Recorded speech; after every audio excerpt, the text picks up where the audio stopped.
అనూహ్య మల్పుల తర్వాత తమిళనాడు ముఖ్యమంత్రి పీఠాన్ని అధిష్ఠించిన ఎడప్పాడి పళనిస్వామి శాసనసభలో నేడు బలపరీక్ష ఎదుర్కోనున్నారు. 123 మంది సభ్యుల మద్దతున్న ఆయన ఆఖరి నిమిషంలో ఏమైనా చిక్కులు ఎదురైతే మినహా విశ్వాస పరీక్ష నెగ్గడం ఖాయంగా కనిపిస్తోంది. అయితే రహస్య ఓటింగ్ నిర్వహించాలని మాజీ ముఖ్యమంత్రి పన్నీర్ సెల్వన్ డిమాండ్ చేస్తున్నందున స్పీకర్ నిర్ణయంపై సర్వత్రా ఉత్కంఠ నెలకొంది.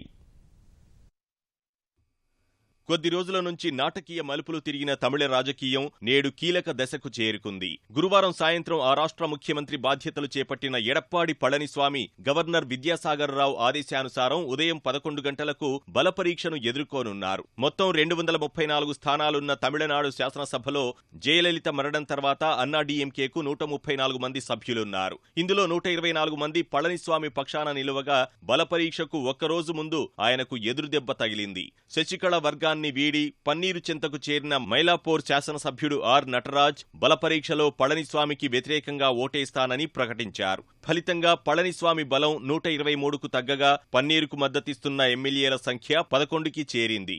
బలపరీక్ష నెగ్గేందుకు 117 మంది సభ్యుల ఓట్లు అవసరం కాగా తమ విజయం ఖాయమని శశికళ వర్గం విశ్వాసంగా ఉంది.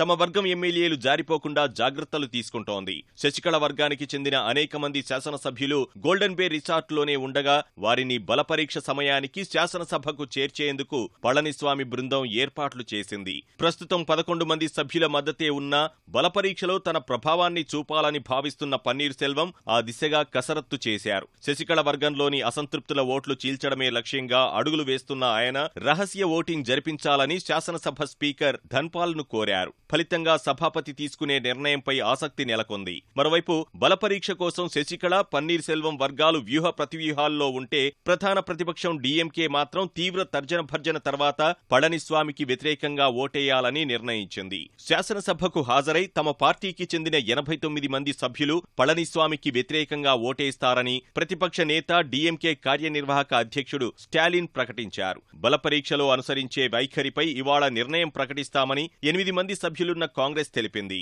చివరిసారిగా 1988 జనవరిలో తమిళనాడు శాసనసభ వేదికగా బలపరీక్ష జరిగింది. ఎంజీఆర్ మృతి తర్వాత ఆయన భార్య జానకి, జయలలిత మధ్య ఇదే తరహా వర్గపోరు నెలకొనగా నాటి విశ్వాస పరీక్షలో జానకి వర్గం విజయం సాధించింది.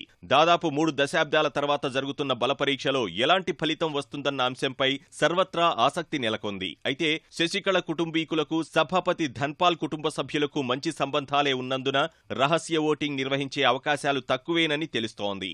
అన్నాడీఎంకేలో సంక్షోభం తలెత్తి 2 వారాలైనా ఆయన ఎలాంటి వ్యాఖ్యలు చేయలేదు. అన్నాడీఎంకే శాసనసభ్యులకు ఆ పార్టీ ఇప్పటికే విప్ జారీ చేసినందున దాన్ని పన్నీర్ సెల్వం మద్దతుదారులు ఉల్లంఘిస్తే అనర్హత వేటు వేయాలని శశికళ వర్గం వ్యూహరచన చేస్తోంది.